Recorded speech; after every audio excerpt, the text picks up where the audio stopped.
Redstone tutorial. Hello again, everybody. My name is Christian, and welcome back to another Redstone tutorial. Today, we're gonna be making use of SilverFish spawners. So, without further ado, let's get started.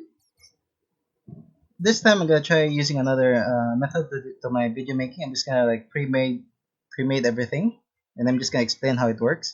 So, right here, we're gonna start by getting the data of the SilverFish spawner. We can do that by using get data. This will show you like what it says. First and foremost, max nearby entity is 6. So when it reaches over a number of 6, there will be no more silverfish spawning from this spawner. So you need to make sure that the 6 are no longer in range of the spawner, so that you can have another set of silverfish coming inside your killing chamber. And next, you also have a player range, so you have to make sure the player is always nearby for the spawner to work.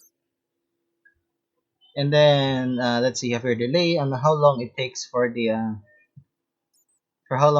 mobs to come here. Now, without further ado, let's go back. Let's go here and see how the entire concept works. Here we have something like a cage here. This is gonna be 11 by 11 by 11. You can actually just make do with the 11 by 10 by 11, but I made it 11 by 11 because I want to have like a one more one more clearance level here, just so that in case the silverfish actually jumps up, it won't be detected by the spawn over there. Next, on how it works, let's see. This is gonna be the single cage here, and then in the center you're gonna have like a spawner set on the 1, 2, 3, on the 3 or the third row over here, and then and then you're gonna have like water sources on each corner. It will automatically try to funnel everything straight down to the center. Next thing you have to know is you have to make sure that the entire cage is not made out of any of these 6 blocks here, which is the stone, cobblestone, brick, mossy brick, cracked brick, and chiseled brick. You have to make sure that they're not any of these types, because silverfish can infest on them, and then they can also like escape your spawn room here. And then once they're infested, the moment you kill a silverfish, it's gonna start calling other silverfish. Now, what you have here is, this is a glass cage here. I'm just using this so that I can like show you how it works. But of course, I also made it out of andesite here. I'm just using commands to just replace everything. And then as you can see here, let me just change my game mode to hard.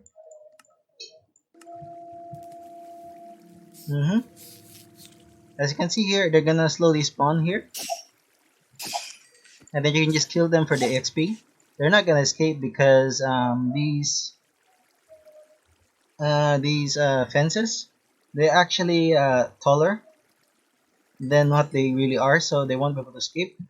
Next thing you want to know is there are actually 2 types of chambers here. One would be the 1 block chamber, and the other one would be the 3 by 3.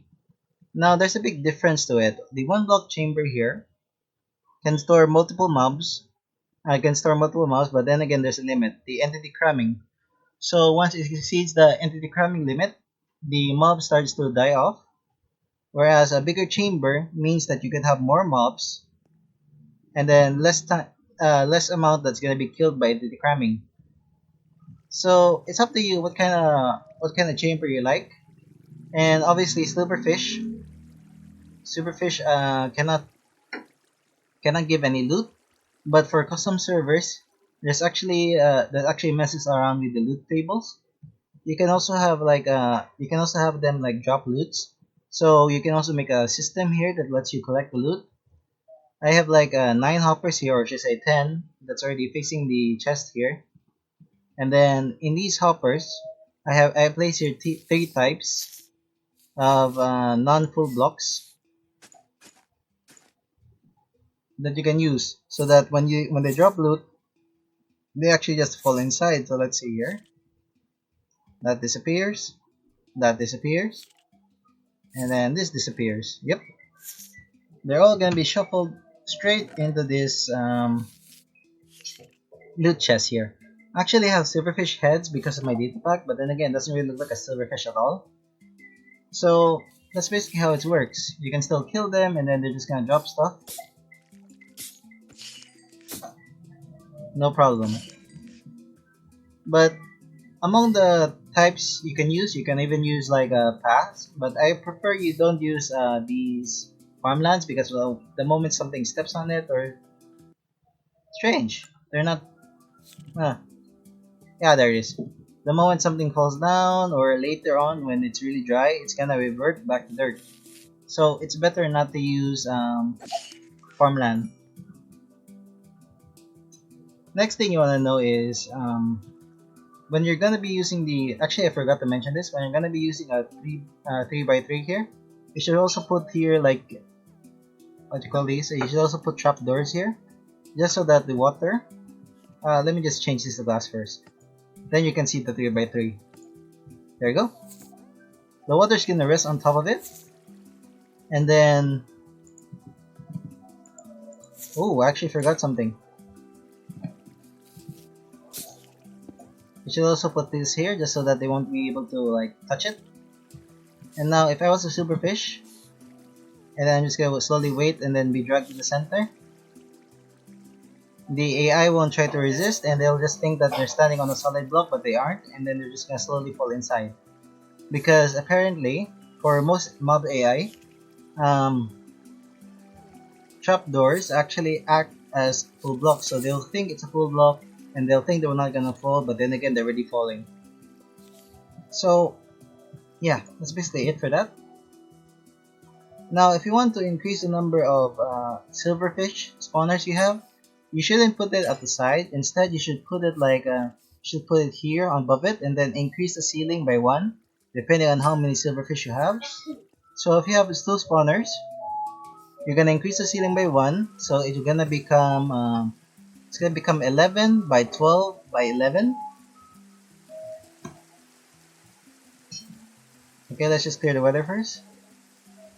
It's gonna become 11 by 12 by 11, and then if you want to increase it by another one, it's gonna become 11 by 13 by 11. And you have to make sure that that the player is still within range, because otherwise the mobs are not gonna spawn anymore. So another thing is, if you prefer to have an off switch for your